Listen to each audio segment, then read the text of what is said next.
Hi, hello, welcome. My name is Bethany. My pronouns are she, her, and this is my channel where I talk about my knits and any other bits that I feel like. I'm coming to you from a very sunny Northern Ontario, Canada. Finally, the sun is out. It's been very up and down lately, which I suppose I shouldn't be shocked at that at all. But you know, as soon as we get a taste of spring up here, it's just like, and then when it gets taken away, we get sad. So, never mind about the weather. But that is also why I'm not wearing anything knitted at the moment. It's a little warm in the room that I record in. So, no knitted items actually on today. But let's talk about what I've been working on because I have finished so much since I last recorded. Like, I don't know if I went into overdrive or what, but I've been finishing a lot of things, which is exciting. Some stuff I think wasn't even like a WIP when I last recorded. So, you know what? Let's just get right into it. Okay, we're going to start with finished objects because I have a lot to go through. And then I actually only have one WIP left. There can only be one. That's not true. But I only have one active WIP on the needles. And then we'll talk a little bit about what I really am looking forward to casting on very soon. Let's start with the big one. I'm not going to put this on, but I am going to show it. And I have taken project photos, so I will pop up some photos of me actually wearing this, but I have finished my, oh my gosh, because it's so oversized, it is going to be hard. My Chelsea cardigan by Poison Girl Knits. Let's just do this. Make sure you get to see the buttons. I really hope, because I can't see the viewfinder at all. There we go. Yes, it is a very oversized cardigan in a broken rib pattern, which was really fun to do all over. I'm not going to lie, it was a little bit of a slog at times, but because this is a worsted weight yarn, and the yarn is Cascade Cantata. If I'm wrong, I'll correct myself below. But I believe it's Cantata, and I was looking for a blown yarn that was affordable in Canada, and this kind of fit the bill. Also, they had it in my favorite color. Uh, so I was like, why not? If I'm going to make an oversized cardigan, just like, let's just do it, right? Yeah, so I really did enjoy this. I was concerned about how oversized it was going to turn out to be. My gauge was off. Story of my life. But when I did the gauge math, like the sizing math, it was going to be fine. It was still going to be oversized. And I forget whether it was going to be slightly less oversized or just slightly more oversized. I think it was slightly less because I was very much okay with that. Because if it had been a little more oversized than the size that I was working on, which was size 3, which I think was medium for Poison Girls, I probably wouldn't have knit it at size 3, knowing that it was going to be a little more oversized than the finished garment measurements. So it is a cropped sweater. You'll see from the photos, they're probably going to this side. Can I remember? I think it's this side. And I'm a little concerned that it's too cropped. Actually, that's not true. I actually like the length of the sweater. I think what's concerning me is that the button band pulls up slightly, well, more than slightly. You can see it in the photos. The button band pulls up in the front, and it did before I put the buttons on, because I finished this like before Easter Sunday. And I loved it so much. You know what? I was like, you know what? I'm gonna wear it. I'm gonna wear it on Easter, and I did. I just wore it without buttons because I didn't have any buttons at the time, and I wasn't gonna take time to find them on short notice because I wanted to find the right buttons. So I wore it, and it was fine. But I did find wearing it open, not buttoned, it was really kind of climbing off my shoulders a bit, like depending on what I was doing, because it's so oversized, it was dragging a little bit. The other thing I had to do is I knit the sleeves to the length that was in the pattern, and then I blocked it, and it was definitely like cuffs over the end of my fingers. I don't have particularly long arms either, so that's a bit of a thing. So I did have to rip back both of my sleeves, which was annoying because the sweater would have been done that much earlier if the sleeves had been the right length after blocking. That was fine. That was fine. It's okay. So I ripped that back, did it, and I'm so glad I did. It made it so much more wearable. It would have driven me nuts if I had left it.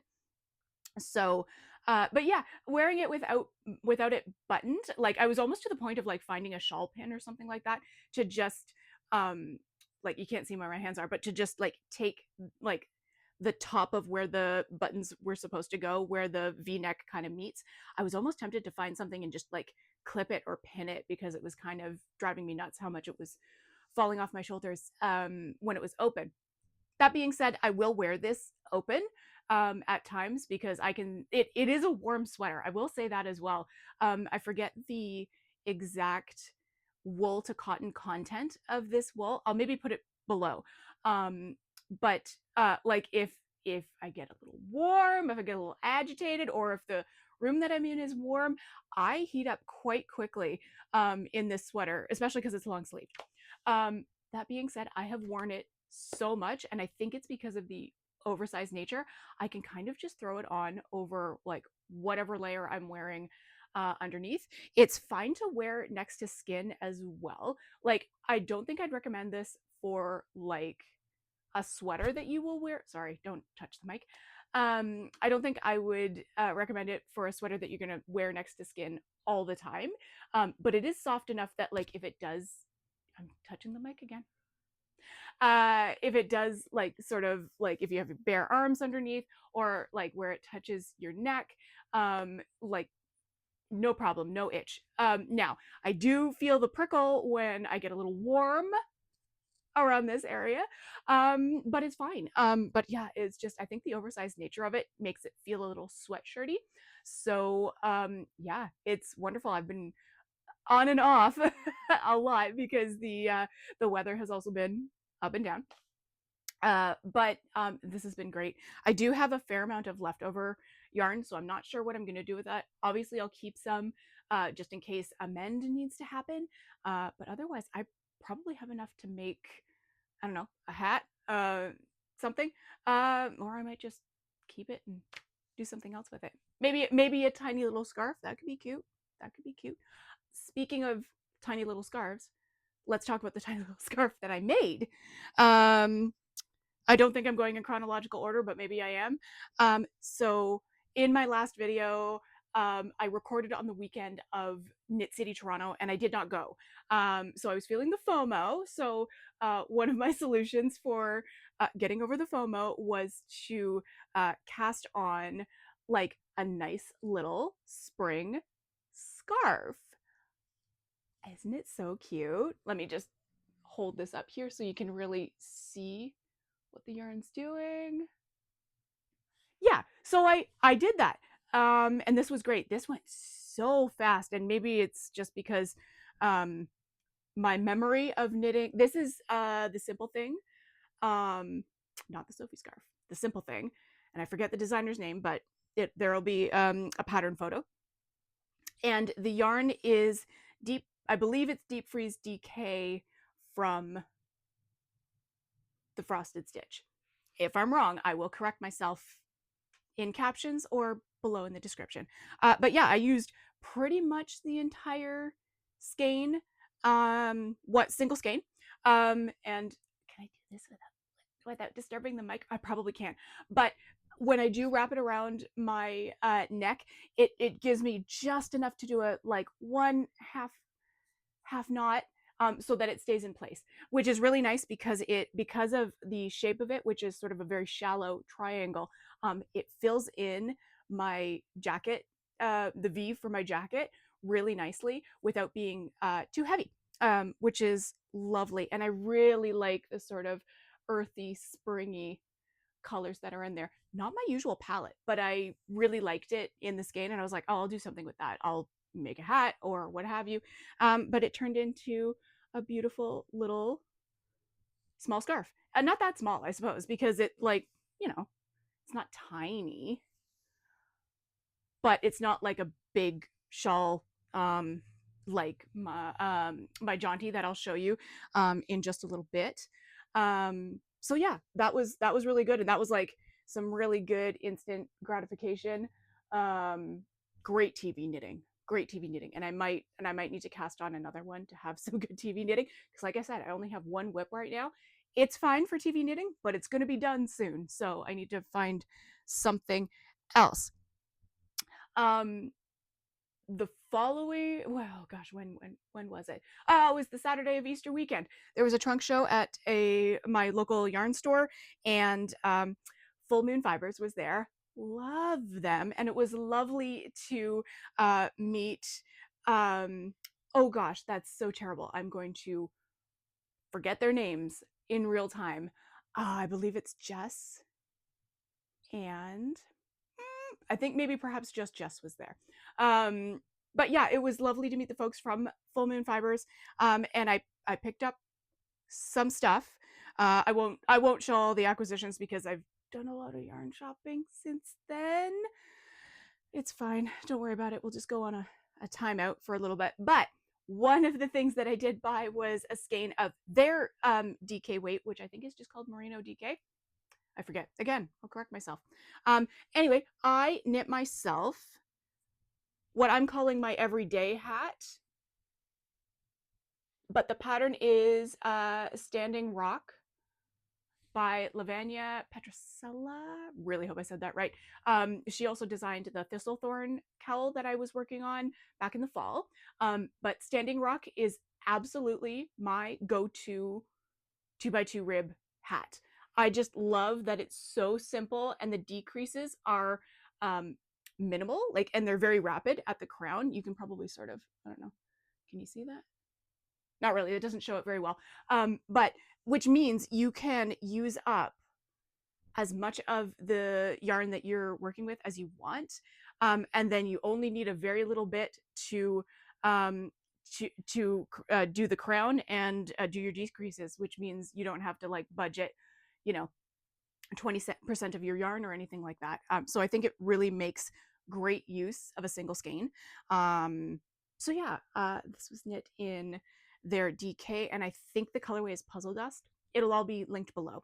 Anyway, I chose this just because it's got so many great colors in it.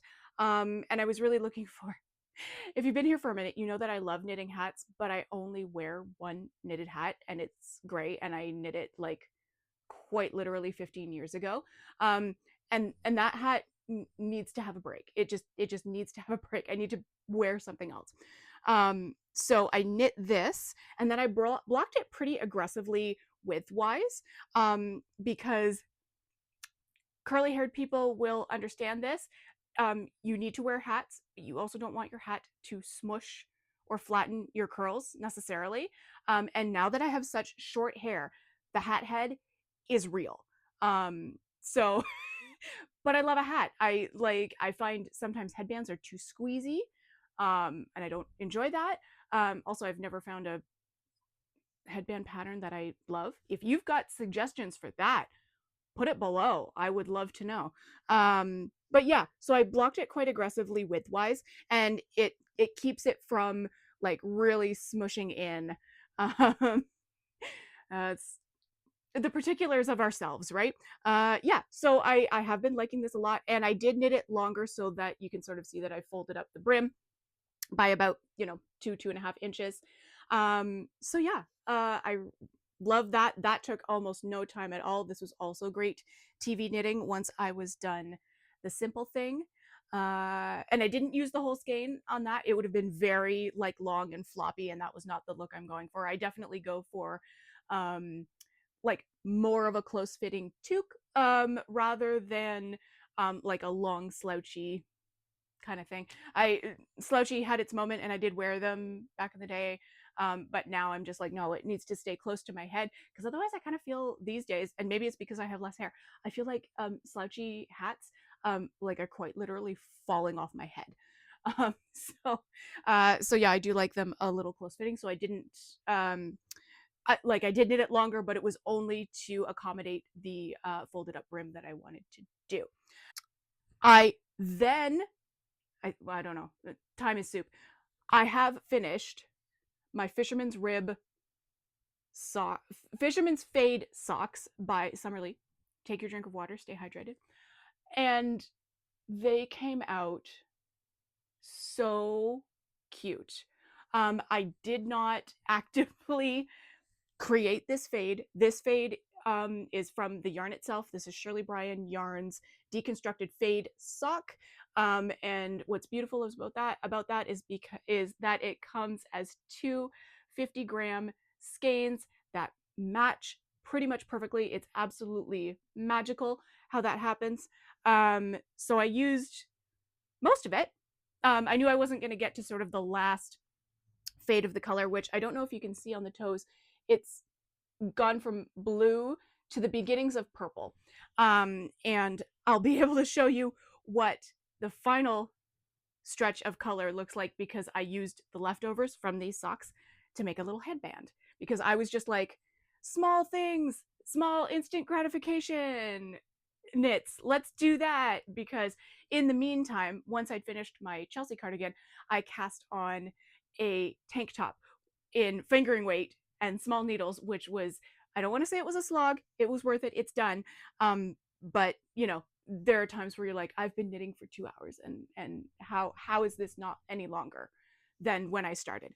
But these are so beautiful and squishy. Like, you can't tell, but like, I just love how the rib looks, and I love how the fade came out. Even with doing heel flap and gusset, it doesn't really break the fade, which I'm like, that right there is like the magic of how these are dyed. I don't know what the secret is, but it's amazing. So I'm really happy with those. These are just lovely, like squishy, wear when your feet are cold at home kind of socks for me anyway. Just because of the thickness that the half fisherman's rib creates.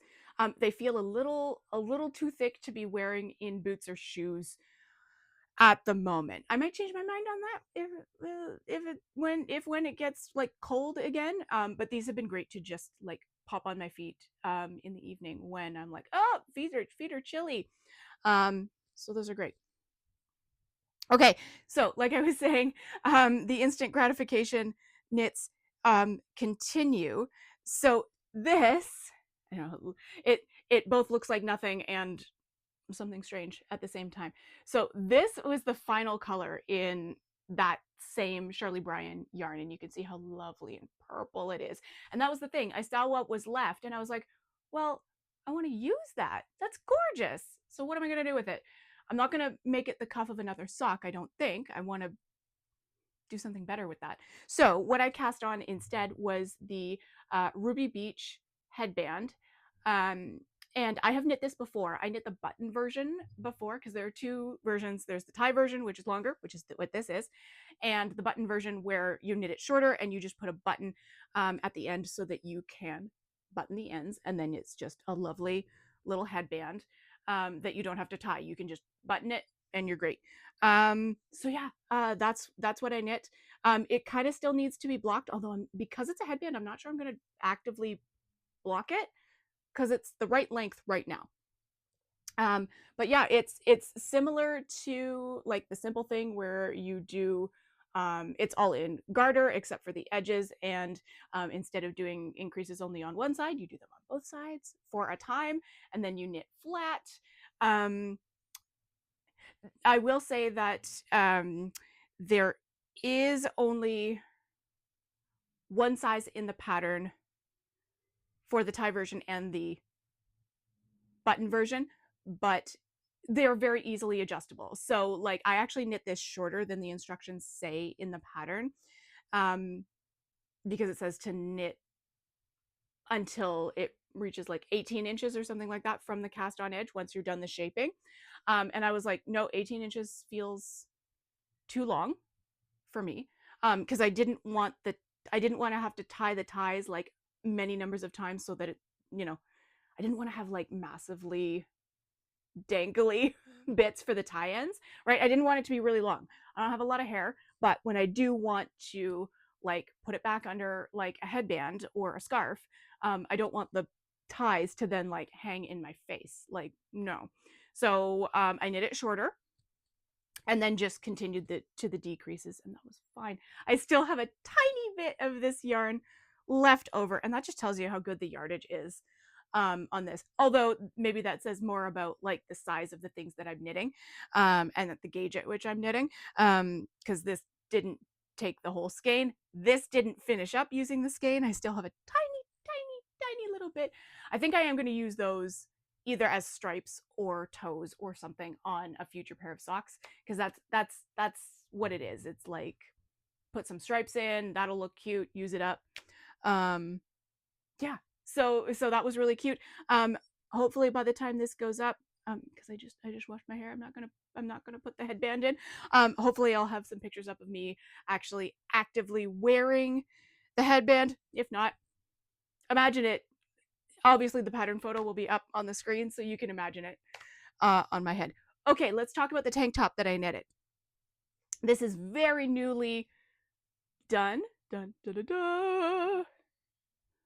And I know it looks a little bit unblocked. That's probably because of the yarn. And to be fair, I have not steam blocked the neck or arms since I did it, because part of the instructions for this is you kind of knit the whole thing, and then you need to seam your shoulders, so you knit and block the whole thing except for doing the neck and the sleeves. I'll talk about that in a second. But you block and then you seam your shoulders, and then you go back and pick up your neckline, and then you do your sleeves.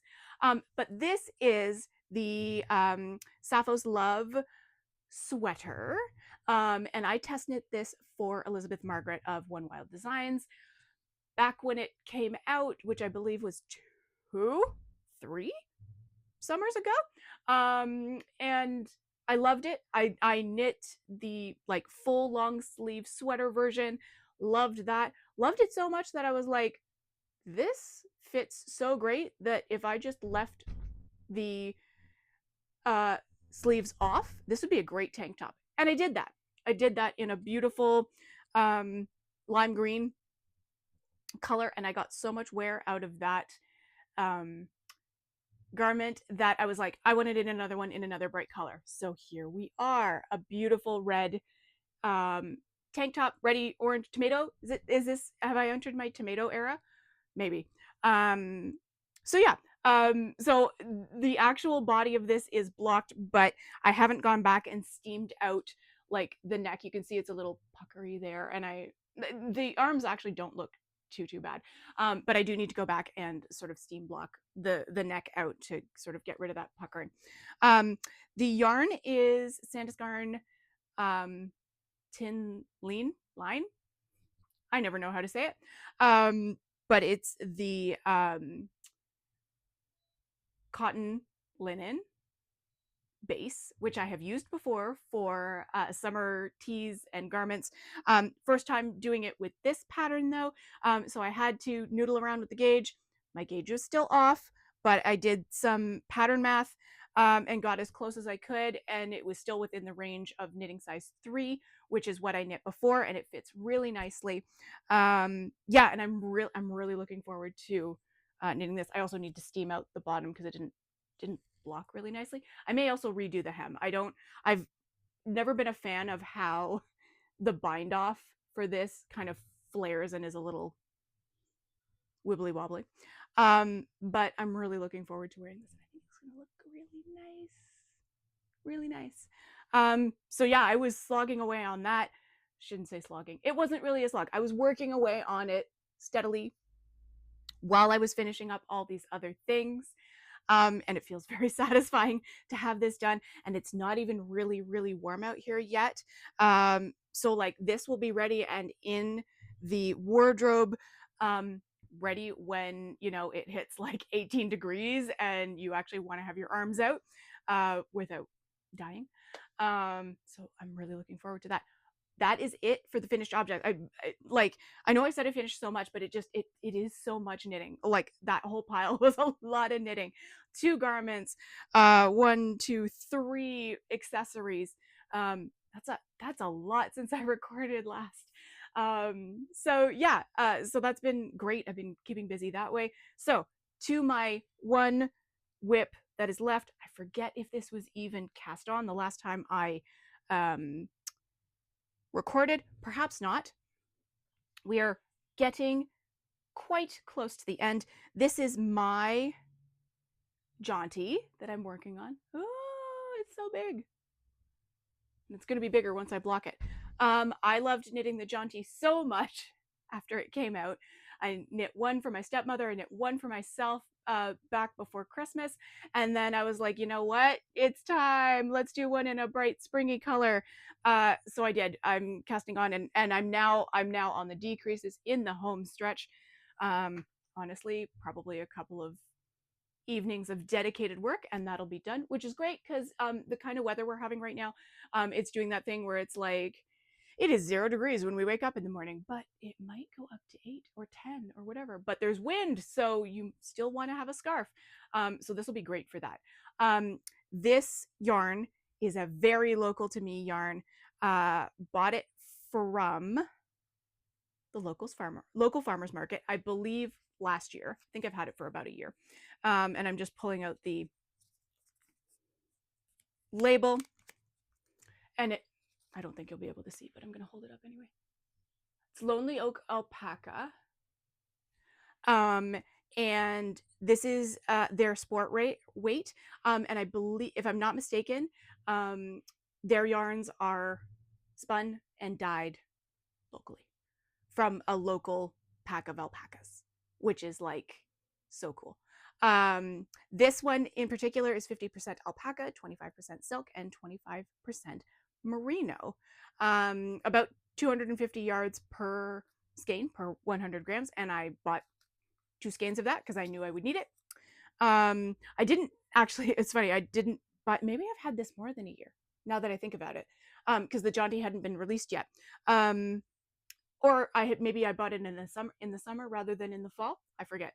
I did not buy this yarn, and I'll just hold it up here. I did not buy this yarn with the intention of it being a Jaunty. I actually was thinking possibly a little vest out of this because theoretically it could have been enough yardage for me, depending on the gauge of the garment. But with sport weight, I was like, actually I would have needed a 3rd skein, and unfortunately she didn't have one at the time. So I was like, that's fine. I'll just keep it. It'll tell me what it wants to be. It wanted to be a Jaunty so bad. Working with this yarn is incredible. It's so soft, but the stitch definition is just still like amazing. Like so good, so good. Like I'm gonna go back to the farmers market when it reopens in May and be like, do you have more of this, because it's amazing. Yeah, I'm so excited to get a couple more skeins of it. Could be, I think I'll keep it for like accessories. I'm not sure I would want an entire garment, because I do find when I wear garments that have some alpaca content, so warm. It's so warm, which is great.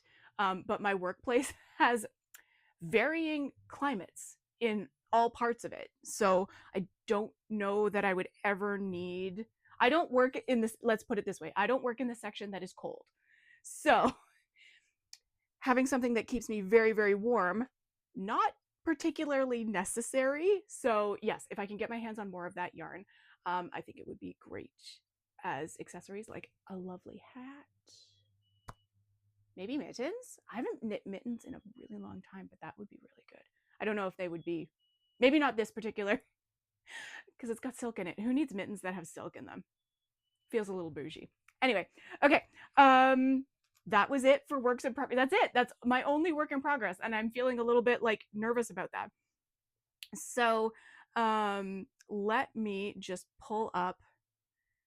I am looking at my phone. I'm just going to pull up my Ravelry queue and see what's up next that I might want to cast on, now that I've finished a bunch of stuff and I only have 1 WIP that's going to be done soon. Okay, let's see. So Oh, before that, please hold. I'm going to go get my knitting journal because we are going to talk about how Q1 has gone in terms of my 2026 making goals.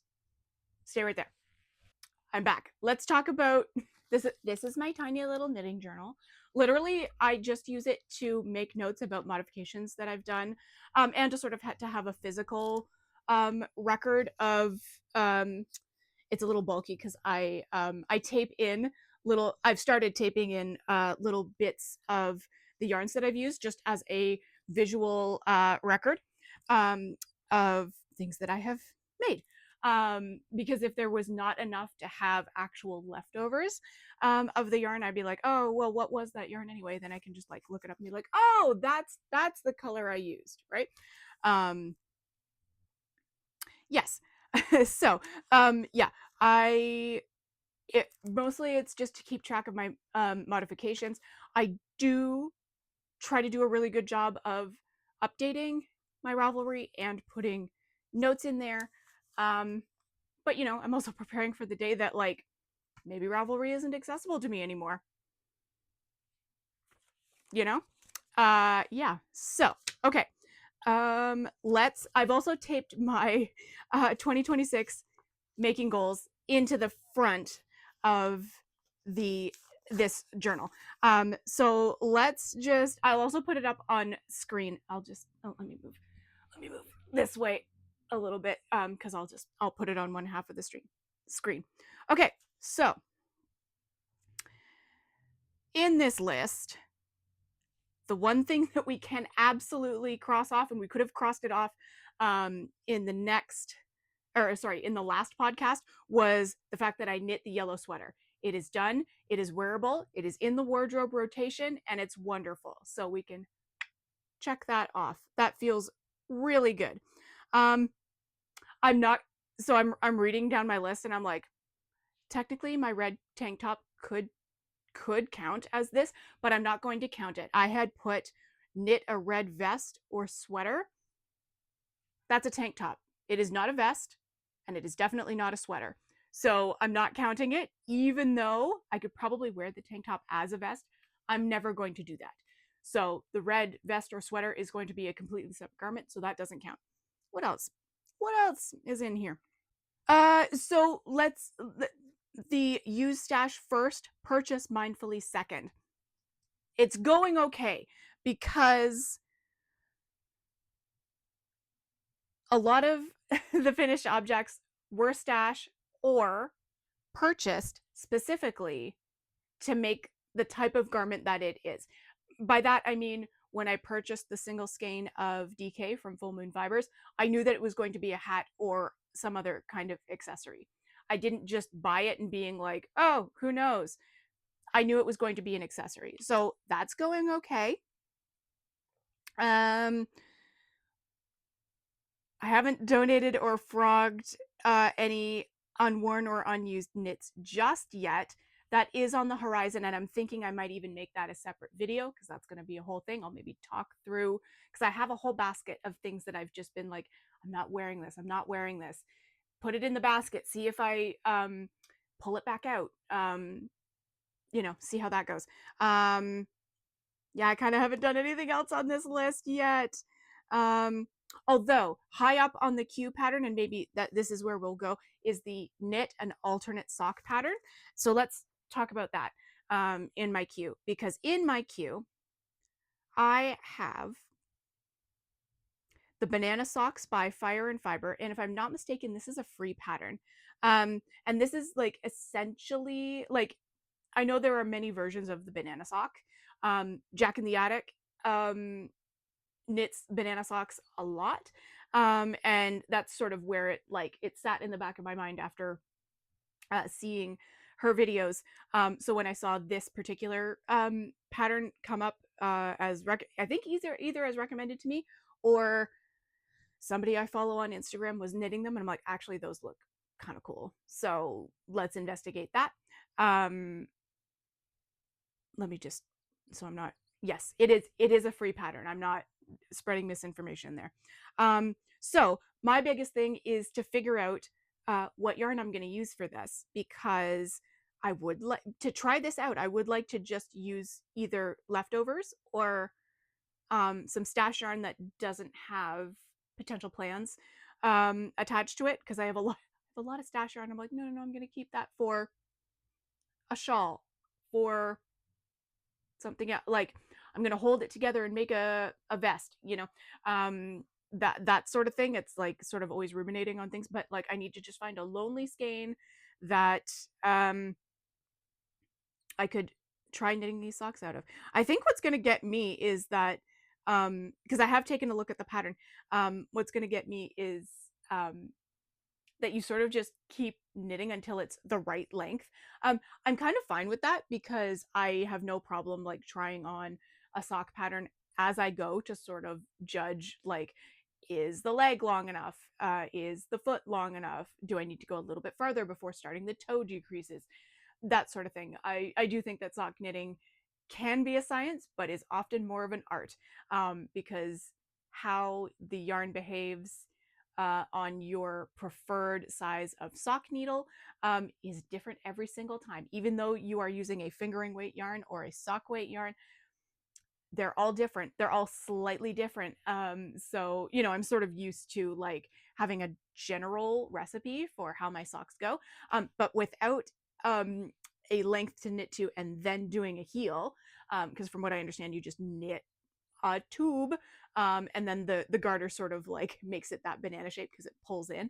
Yeah, so that'll be really interesting. So TBD on that. That I think that will happen quite soon, because I do want to cast on another pair of socks in order to you know, get that not just to get that checked off the making goals list, but I love having socks on hand for a project. So I think that'll be really good. The other thing that I am potentially looking at to knit next, and I've had this in the queue